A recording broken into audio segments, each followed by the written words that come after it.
Mega times news బులెటిన్ల ముందుగా headlines. Indalwai రామాలయాన్ని సందర్శించిన MLC Kalvakuntla Kavitha.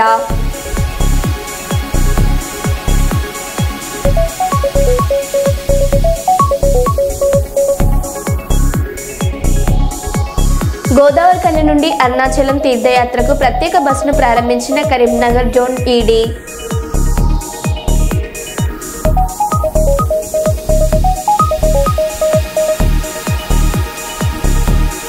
₹1,00,000 వసూలు చేసి ఇందిరమ్మ ఇండ్లు మంజూరు చేయలేదని ఆందోళనకు దిగిన గ్రామస్తులు.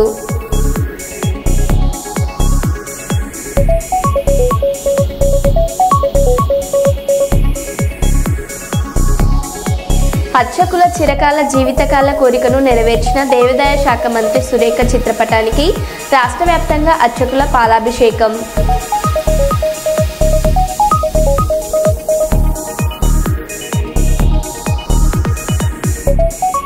ప్రియురాలి జల్సాలు తీర్చేందుకు ఏకంగా తన ఇంటికి కన్నం వేశాడు ఓ ప్రబుద్ధుడు.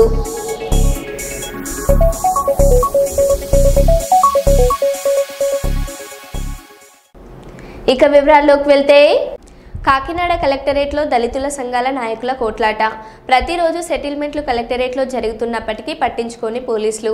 దారికి అడ్డంగా కార్లు పార్కింగ్ చేయడం, క్యాంటీన్ వద్ద గంటలకు గంటలు చర్చలు జరుగుతున్నాయి.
మరో దేశంలో కాళేశ్వరం నిర్మించి ఉంటే అది చరిత్రలో శాశ్వతంగా నిలిచిపోయేది.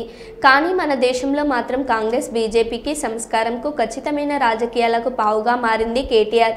ప్రాజెక్ట్ అనేది వ్యక్తిగత నిర్ణయం కాదు, మంత్రివర్గ ఆమోదంతోనే నిర్మాణం.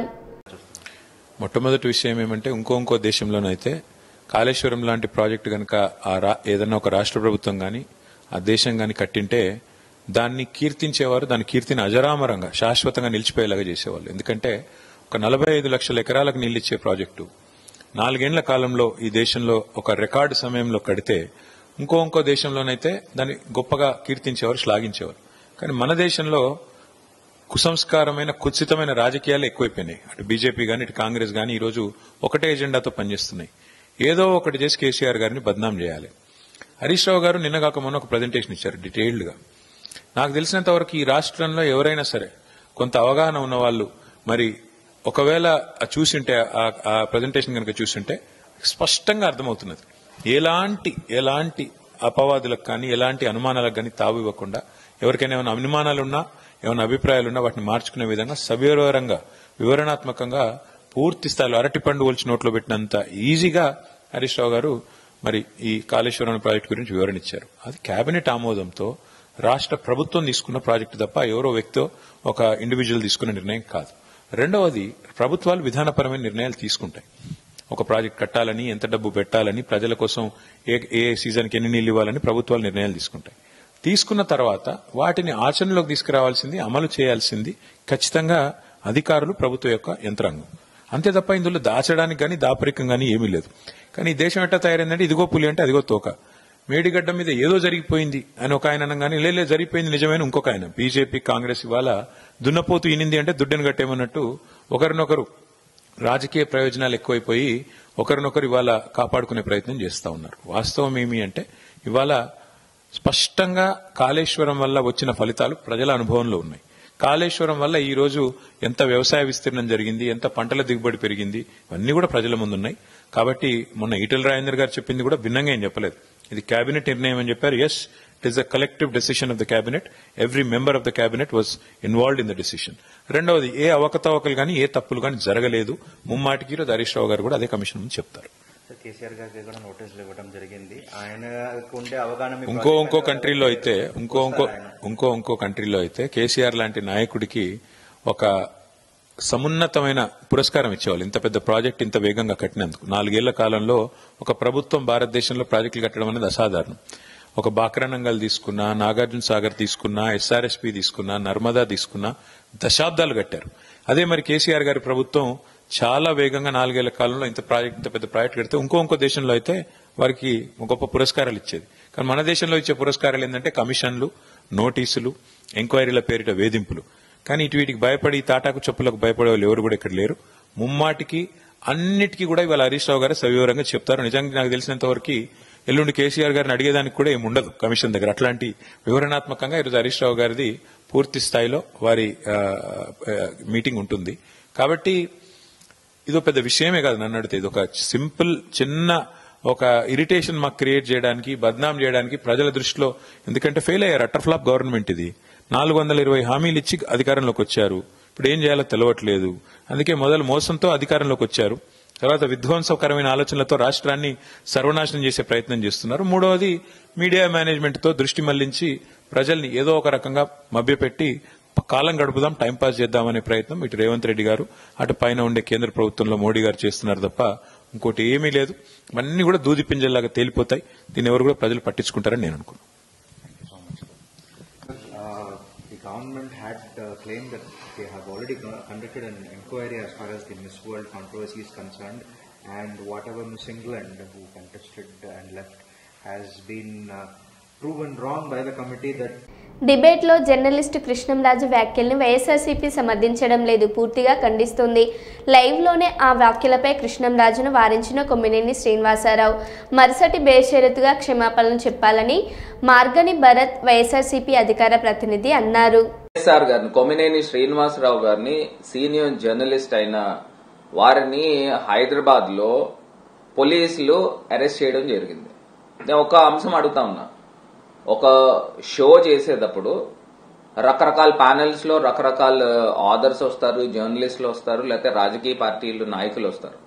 వచ్చినప్పుడు ఒక టైమ్స్ ఆఫ్ ఇండియా వాళ్ళది ఒక ఆర్టికల్ ప్రకారంగా ఏ రాష్ట్రాల్లో ఎంతమంది సెక్స్ వర్కర్స్ ఉన్నారు, ప్రాస్టిట్యూషన్ ఎక్కడెక్కడ ఎక్కువ జరుగుతుంది అనే అంశంలో వాళ్ళు టైమ్స్ ఆఫ్ ఇండియా వాళ్ళు ఇచ్చిన ఆర్టికల్ ని బేస్ చేసుకుని ఆంధ్రప్రదేశ్ హైయెస్ట్ రేట్ ఉంది సెక్స్ వర్కర్స్, దాని తర్వాత కర్ణాటక ఉంది, మిగతా రాష్ట్రాలు ఉన్నాయి. ఆ అంశం గురించి డిస్కషన్. ఇప్పుడు ఎవరైతే ఒక జర్నలిస్ట్ కృష్ణంరాజు అనే ఒక వ్యక్తి అక్కడ డిబేట్ లో వచ్చి ఆయన మాట్లాడిన అంశం ఏంటనంటే, ఇది దేవతల రాజధాని కాదు, వేశ్యల రాజధాని అని అమరావతి గురించి ఎత్తడము 100% తప్పే. దీన్ని పూర్తి స్థాయిగా వైఎస్ఆర్ కాంగ్రెస్ పార్టీ ఖండిస్తాం. ఇప్పుడు అది అక్కడ ఉన్న ఎవరైతే కేఎస్ఆర్ గారు ఉన్నారో, కేఎస్ఆర్స్ ఎక్కువ ఉన్నారని ఆంధ్రప్రదేశ్ గురించి వాళ్ళు ప్రస్తావించారో, దాది నిజమా రాంగా టైమ్స్ ఆఫ్ ఇండియా వాళ్ళ పైన కూడా మీరు కేసు కట్టండి. ఒకవేళ నిజంగానే మన ఆంధ్రప్రదేశ్ పైన అబాస్పాలు చేసే విధంగా లేకపోతే ఇంకొకటి తీసుకుని వచ్చి ఆంధ్రప్రదేశ్ పైన ఇంకొక మీడియా ఛానల్ వాళ్ళు మాట్లాడుతూ ఉన్నారనంటే వాళ్ళ పైన కూడా మీరు కేసు కట్టండి. ఎందుకు పెట్టట్లేదని అడుగుతున్నా.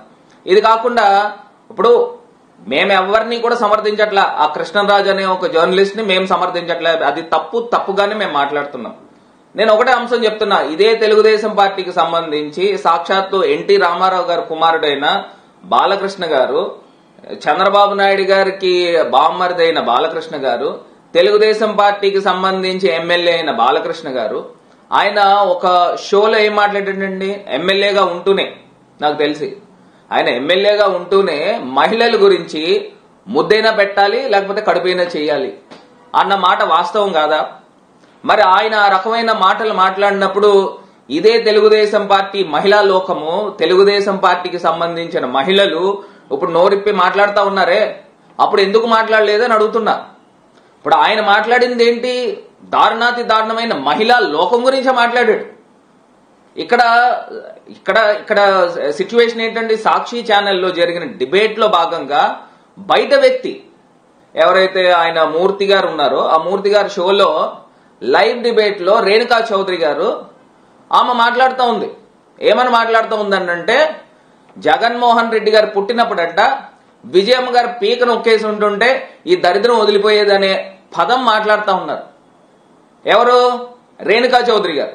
మరి సాక్షాత్తు ఆంధ్రప్రదేశ్ రాష్ట్రానికి ముఖ్యమంత్రి చేసిన ఒక వ్యక్తి గురించి ఈ రకమైన లైవ్ షోలో, టీవీ5 లైవ్ షోలో మాట్లాడొచ్చా? నేను అడుగుతా ఉన్నా ఈ రాష్ట్ర ప్రభుత్వాన్ని. ప్రతిపక్ష నాయకుడు మాజీ ముఖ్యమంత్రి వర్యులు జగన్మోహన్ రెడ్డి గారి గురించి అనుచిత వ్యాఖ్యలు చేసిన రేణుకా చౌదరి గారి పైన రాష్ట్ర ప్రభుత్వం ఇమీడియట్ గా బేషరతుగా కేసు కడుతున్నారా లేదా? టీవీ5 ఛానల్ మూర్తి గారి పైన మీరు కేసు కడుతున్నారా లేదా? వీళ్ళిద్దరిని ఎప్పుడు అరెస్ట్ చేస్తా ఉన్నారని ఇవాళ నేను సూటిగా ప్రశ్నిస్తున్నా. అదే రకంగా ప్రభుత్వం కూడా సుమోటోగా తీసుకోండి. మీ ఎమ్మెల్యే బాలకృష్ణ గారు మహిళా లోకం గురించి ఎంత నీచాతి నీచంగా మాట్లాడాడో ముద్దైనా పెట్టాలి, కడుపైనా చేయాలని అన్నారు. మీరు సుమోటోగా తీసుకుని బాలకృష్ణ గారి పైన కేసు కట్టండి. ఎందుకు కట్టట్లేదని అడుగుతున్నా. అంటే మీరు మాట్లాడితే అన్ని ఎంత చెడ్డగా మాట్లాడినా ఈ గొప్ప మాటలు, బయట వాళ్ళు ఎవడైనా మాట్లాడితే దాన్ని భూతద్దంలోంచి స్క్రీన్ చేసి తీసుకుని వచ్చి అమరావతి గురించి నిజంగా మేము కూడా ఒప్పుకుంటాము. ఎవరైతే కృష్ణరాజు అనే వ్యక్తి జర్నలిస్ట్ మాట్లాడాడో అది పూర్తిగా 100% మేము ఖండిస్తున్నాము. ఆ మాట మాట్లాడకుండా ఉండవలసింది. అతన్ని అరెస్ట్ చేయండి, అతని పైన కేసులు కట్టండి. సాక్షి ఛానల్లో ఉన్న సీనియర్ జర్నలిస్ట్ కొమినాని గారి పైన ఎందుకు మీరు అరెస్ట్ చేశారు? ఆయన ఖండించాడు కదా. అసలు ఎక్కడికి వెళ్ళిపోతా ఉన్నాము? ఇది ప్రజాస్వామ్యంలో ఉన్నామా లేకపోతే ఎక్కడున్నామని నేను ప్రశ్నిస్తా ఉన్నా. మీరు ఇమ్మీడియట్ గా ప్రభుత్వము ఇవాళ టీవీ5 లైవ్ షో చూడండి, రేణుకా చౌదరి గారు మాట్లాడిన మాటలు చూడండి. మూర్తి గారి పైన, ఈ రేణుకా చౌదరి గారి పైన కేసు కట్టి వీళ్ళని ఎప్పుడు అరెస్ట్ చేస్తున్నారని నేను సూటిగా ప్రశ్నిస్తా ఉన్నా. గోదావరి కని నుండి అరుణాచలం తీర్థయాత్రకు ప్రత్యేక బస్సును సోమవారం Karimnagar zone EDP Solomon, Karimnagar RMB Raju, Godavarikhani bus depot manager నాగభూషణంతో కలిసి ప్రారంభించారు. ఈ సందర్భంగా కరీంనగర్ జోన్ కరీంనగర్ ఆర్ఎం మాట్లాడుతూ, గోదావరికని డిపో నుండి వచ్చిన వినతి మేరకు అరుణాచలం తీర్థయాత్రకు ప్రత్యేక బస్సును ప్రారంభించడం జరిగిందని తెలిపారు.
తెలంగాణ రాష్ట్ర రోడ్డు రవాణా సంస్థ కరీంనగర్ డివిజన్ గోదావరిఖని డిపో ఈరోజు అరుణాచలం వెళ్ళడానికి రాజధాని బస్సులను ప్రత్యేకంగా మరి ప్రయాణికుల యొక్క అభిష్టం మేరకు ఇక్కడ 2 బస్సులు ఈరోజు మరి అరుణాచలం వరకు వెళ్తా ఉన్నాయి. ఈరోజు సాయంత్రం 4 గంటలకి ఇక్కడ వెళ్ళి రేపు సాయంత్రం వరకు అరుణాచలం వరకు వెళ్తుంది. మధ్యన కాణిపాకము తర్వాత అవి అక్కడ స్టే చేసుకొని అక్కడ కూడా దర్శనం చేసుకొని తర్వాత రేపు సాయంత్రం అరుణాచలం వెళ్తాయి. సో తర్వాత రేపు నైట్ అక్కడ వెళ్ళిన తర్వాత ఎల్లుండి గిరి ప్రదక్షిణ తర్వాత అక్కడ ఉన్నటువంటి టెంపుల్ అక్కడ చూసుకొని దర్శనం చేసుకున్న తర్వాత ఎల్లుండి మళ్ళీ నైట్ అక్కడ వెళ్ళి ఇక్కడ 12వ తారీఖు మళ్ళీ తిరిగి బస్సులో రావడం జరుగుతుంది. ఇక్కడ మరి పెద్దలకి 5,900 రూపాయలు నిర్ణయించడం జరిగింది. పిల్లలకి 4,900 రూపాయలు కిరాయి నిర్ణయించడం జరిగింది. సో ప్రయాణికులందరూ కూడా మరి మంచి అరుణాచలానికి గత 3 సంవత్సరాల నుంచి బస్సులు ఆపరేషన్ జరుగుతుంది. మరి గోదావరిఖని డిపో కూడా మొట్టమొదటిసారిగా ఏసీ సర్వీస్ ఆపరేట్ చేయడం జరుగుతుంది. ఇది 4 రోజుల యాత్ర. మొదటి రోజు గోదావరిఖని బయలుదేరి 2వ రోజు ఉదయానికి కాణిపాకం చేరుకుంటుంది. అక్కడ విఘ్నేశ్వర దర్శనం అయిన తర్వాత సాయంత్రానికి గోల్డెన్ టెంపుల్ గోల్డెన్ టెంపుల్ వెళ్ళడం జరుగుతుంది. మరి అక్కడ మంచి లైటింగ్ షో అంతా టెంపుల్ని దర్శనం చేసిన తర్వాత అరుణాచలానికి రాత్రి చేరుకుంటారు 2వ రోజు రాత్రికి. సో 2వ రోజు రాత్రి నుంచే అరుణాచలంలో గిరి ప్రదక్షిణ అనేది రాత్రికే స్టార్ట్ అవుతుంది. ఆల్మోస్ట్ 24 అవర్స్ కంటిన్యూస్ జరుగుతూనే ఉంటుంది. కాబట్టి అర్ధరాత్రి నుంచి మర్నాడు 3 గంటల వరకు అక్కడే ఉంటుంది బస్సు. వాళ్ళు గిరి ప్రదక్షిణ చేసుకున్న తర్వాత దర్శనం చేసుకున్న తర్వాత ప్రశాంతంగా 3 గంటలకు రావచ్చు. అండ్ 3 గంటలకు అక్కడి నుంచి బయలుదేరిన తర్వాత వస్తూ జోగులాంబ టెంపుల్ దర్శనం చేసుకొని 4వ రోజు గోదావరిఖని చేరుకుంటుంది. మరి గోదావరిఖని నుంచే కాకుండా టీజీఎస్ఆర్టీసీ అరుణాచలంకు గత 3 సంవత్సరాల బస్సులు ఆపరేట్ చేయడం జరుగుతుంది. మరి అరుణాచలంకు ప్రయాణం చేసే ఈ టీజీఎస్ఆర్టీసీ బస్సులకు తమిళనాడు గవర్నమెంట్ కూడా గుర్తింపు పొందడం జరిగింది. కాబట్టి తమిళనాడు గవర్నమెంట్ కూడా ఆర్టీసీకి చాలా సానుకూలంగా స్పందించి ఎండీ గారి కోరిక మేరకు మరి గ్రీన్ ఛానల్ లాంటివి కూడా క్రియేట్ చేయడం జరిగింది. కట్పడి టోల్ ప్లాజా దగ్గర కట్పడి ట్యాక్స్ దగ్గర కానీ అలాంటి వాటి చోట. సో ఇదే కాకుండా ఈ హైదరాబాద్ నుంచి టీజీఎస్ఆర్టీసీ బయలుదేరే కాంగ్రెస్ ఎమ్మెల్యే బీర్ల ఐలయ్యకు నిరసన సెగ. యాదాద్రి భువనగిరి జిల్లా మూటకొండూరు మండల కేంద్రంలో 6 గ్యారంటీలను వెంటనే అమలు చేయాలని డిమాండ్ చేస్తూ బీర్ల ఐలయ్యను అడ్డుకున్న స్థానికులు.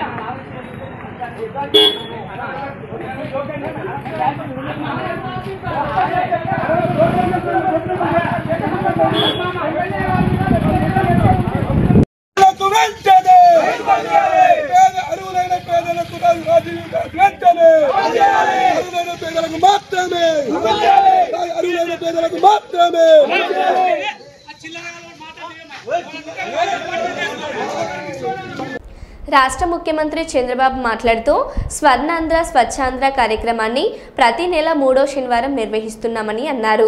ఈ సందర్భంగా ఆయన మాట్లాడుతూ భవిష్యత్తులో టూరిజం అభివృద్ధికి ఇది ఉపయోగపడుతుందని భరోసా ఇచ్చారు. ఇప్పటికే 450 సేవలను వాట్సాప్ ద్వారా అందిస్తున్నామని గుర్తు చేశారు. ఏఐ క్వాంటమ్ కంప్యూటింగ్ టెక్నాలజీని వాడుకొని రాష్ట్రాన్ని మరింత అభివృద్ధి చేసుకోవాలి మరియు ప్రభుత్వ యంత్రాంగం ప్రజాప్రతినిధుల సమన్వయంతో పనిచేస్తే లక్ష్యాన్ని చేరుకోవడం సులభతరం అవుతుందని ఆయన అన్నారు. ఒకసారి స్వచ్ఛాంధ్ర పర్ఫెక్ట్ గా ఇంప్లిమెంట్ చేయగలిగితే భవిష్యత్తులో ఎక్కడికక్కడ టూరిజం గాని అన్ని రంగాల్లో బ్రహ్మాండమైనటువంటి మనకు అడ్వాంటేజ్ వచ్చే పరిస్థితి వస్తుంది. ఇది కాకుండా 10వది మీరు ఆలోచిస్తే డీప్ టెక్. ఈ డీప్ టెక్ తో టెక్నాలజీ బాగా మెచ్యూర్ అయింది. ఇక్కడుండే ఎమ్మెల్యేస్ అందరం ఉన్నాం, ఎంపీలు ఉన్నారు, అధికార యంత్రాంగం ఉంది. ఈ రోజు మనందరం కూడా వాట్సాప్ గవర్నెన్స్ ద్వారా దగ్గర 450 సేవల్ని మనం ఆన్లైన్ లో ప్రొవైడ్ చేస్తున్నాం. ఇంకొక 12వ తారీఖు ఇంకా ఒక 20-30 పెరుగుతాయి. అల్టిమేట్ గా 2 నెలల్లో 100% సర్వీసెస్ అన్ని వాట్సాప్ లో ఇచ్చే అవకాశం వస్తుంది. గవర్నమెంట్ లో కూడా హిస్టారికల్ డేటా ఉంది డిఫరెంట్ డిపార్ట్మెంట్స్ కి. ఇప్పుడు ఏఐ వచ్చింది, క్వాంటమ్ కంప్యూటింగ్ వచ్చింది. దీనివల్ల రాబోయే రోజుల్లో మీరు చూసినప్పుడు హిస్టారికల్ డేటా ఉంది, గ్లోబల్ నాలెడ్జ్ ఉంది, టూల్స్ రెడీగా ఉన్నాయి. ప్రజెంట్ కావాల్సిన నాలెడ్జ్ ని మీరు ఒకసారి చూస్తే ఇన్ఫర్మేషన్ ని సెటిలైట్ ద్వారా, డ్రోన్ ద్వారా, సీసీటీవీ కెమెరా ద్వారా, ఐఓటీస్ లేకపోతే వేరబుల్స్, ఇంకొక పక్కన ఏవే సెన్సార్స్ ఇవన్నీ వచ్చేసాయి. ఇవి వచ్చినప్పుడు రియల్ డేటా వస్తుంది. అవేర్ అని ఒక వ్యవస్థ పెట్టాం. 40 పారామీటర్స్ రియల్ టైమ్ లో మనం మానిటర్ చేయబోతున్నాం. ఆటోమేటిక్ గా అవేర్ కి వస్తే అక్కడి నుంచి ఏ ఇన్ఫర్మేషన్ కావాలన్నా air quality, air direction, wind direction, అదే మాదిరిగా టెంపరేచర్, లేకుంటే cyclone prediction, thunder bolt prediction, flood management, లేకుంటే రిజర్వాయర్స్ వాటర్ లెవెల్, ఇలాంటివి ఒక 40 దాకా ఈజీగా మనం ఐడెంటిఫై చేసే పరిస్థితికి వస్తున్నాం. అయితే ఇవన్నీ ఒక ఎత్తు అయితే దీన్ని అమలు చేసే నాయకత్వం కావాలి, లీడర్స్ కావాలి. అటు గవర్నమెంట్ లో ఉండే అధికార యంత్రాంగం, ఇటు గౌరవ ఎమ్మెల్యేలు, గౌరవ ఎంపీలు, మంత్రులు, మనందరం కలిసి ఇందల్వాయి రామాలయాన్ని సందర్శించిన ఎమ్మెల్సీ కల్వకుంట్ల కవిత, వేములవాడ రోజుకొక రాజన్న కూడా మరణిస్తున్న కాంగ్రెస్ ప్రభుత్వం పట్టించుకోవడం లేదు. ఆలయాల ఏమాత్రం శ్రద్ధ ఉన్నా ముఖ్యమంత్రి రేవంత్ రెడ్డి తక్షణమే తగిన చర్యలు తీసుకోవాలి. రాజన్న కోడల మరణాలను ఆపడానికి ప్రభుత్వం చర్యలు చేపట్టాలి. ఇందల్వాయి రామాలయం అభివృద్ధికి మరిన్ని నిధులు తీసుకొచ్చేందుకు కృషి చేస్తాను. బీఆర్ఎస్ పార్టీ హయాంలో అన్ని గ్రామాల్లో చిన్న ఆలయాలను కూడా అభివృద్ధి చేశాం. రాష్ట్రంలోని ఆలయాల అభివృద్ధి కోసం కేసీఆర్ 2,000 కోట్ల రూపాయలు ఖర్చు చేశారు. ఎన్నికల సమయంలో ప్రజలకు ఇచ్చిన హామీలు అమలు చేయడంలో కాంగ్రెస్ ప్రభుత్వం పూర్తిగా విఫలమైందని అన్నారు. కాంగ్రెస్ నాయకులు మాయమాటలు చెప్పి మభ్యపెట్టారు. మహిళలకు 2,500 ఇచ్చేంత వరకు పోరాటం చేస్తాం. కళ్యాణ్ లక్ష్మిలో భాగంగా వెంటనే తులం బంగారం ఇవ్వాలని బీఆర్ఎస్ నాయకులు అన్నారు. కుమారన్ ఏమంటుందంటే కాంగ్రెస్ ప్రభుత్వం 2,500 ఇస్తానని మహిళలకు, మరి చెప్పవేంది ముచ్చట అంటే చెప్పేదేముంది, మా అక్కలకు తెలిసిందే కదా, ఇస్తామన్నారు ఇస్తలేరు, ఇచ్చేదాకా కొట్లాడే అంతే కదా. ఇంకేమన్నా కొట్లాడితేనే కిందికి వస్తారు అంతే కదా. కొట్లాడదాం మరి, కొట్లాడతారు ఎట్లుంటారు, మెడికల్ ఎత్తాలి. జై తెలంగాణ, జై తెలంగాణ. ఆ 2,500 మాకు, 2,500 మాకు, తులం బంగారం వెంటనే, తులం బంగారం వెంటనే. రేవంత్ రెడ్డి బంగారమేనా?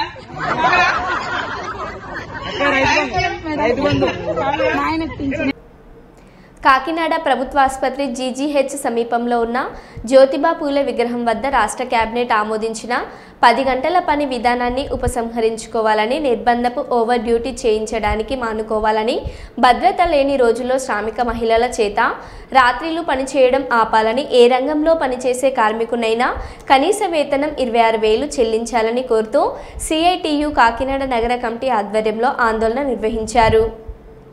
భద్రతలు కూడా పని చేయించాలని చెప్పి నిర్ణయం చేసింది.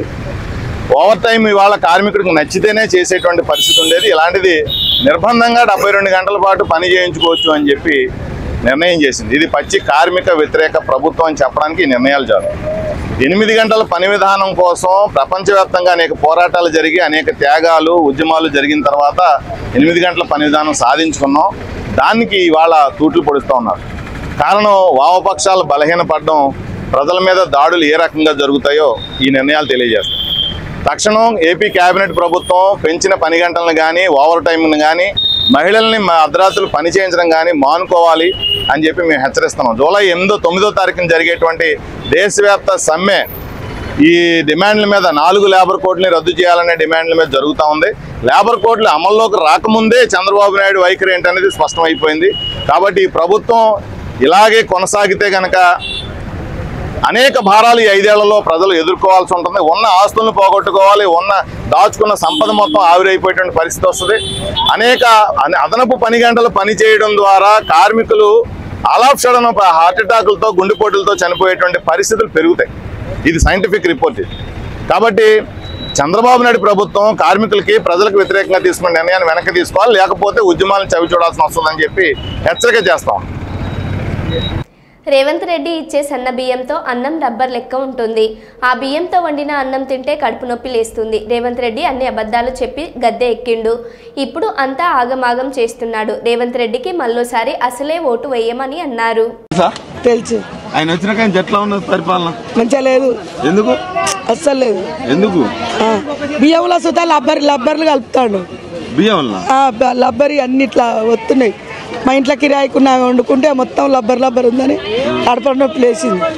ఏ పని చేస్తలేడు, ఏ పని చెప్పినా చేస్తలేడు, ఆగమాగం చేస్తాడు. బస్సులు ఫీర్ అంటాడు కానీ అది అక్కర్రాని సొమ్ము. ఎందుకు మాకు ఏమన్నా బస్సులలో తిరిగేటోళ్ళమా? మాకు బస్సులు వద్దు, బిస్సులు వద్దు. ఏ పని కరెక్ట్ అయితే లేదు. తులం బంగారం లేదు, ఏది లేదు.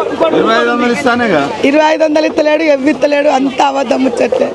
అయితే నువ్వు ఏమి ఇస్తలేవు అంటున్నావు కదా, అయితే ఆయన ఇవన్నీ ఇద్దామని ఎక్కడన్నా అప్పు దానికి పోయిండు అనుకో, ఆయన దొంగను చూసినట్టు చూస్తారట. అప్పని ఇస్తలేడు, ఏది ఇస్తలేడు, అంత ఆగమని చెప్తాడు. ఏది సరిగా లేదు. గాసులు ఇస్తారన్నాడు, ఇవి ఇస్తానన్నాడు, వస్తలేవు, అంత అబద్ధం. అవునా?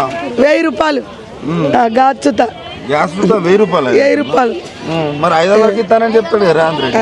మాకు ఏ సరిగా ఇస్తలేడు. మళ్ళీ మహిళలు ఓట్లు అయితే నేను గెలుస్తా అంటాడు. మీరు ఎత్తరా ఓట్లు? ఓట్లు వేయమేమేం పో. ఎందుకు నన్ను పో అంటానుగా. మరో బులెటిన్లో మళ్ళీ కలుద్దాం. Stay tune.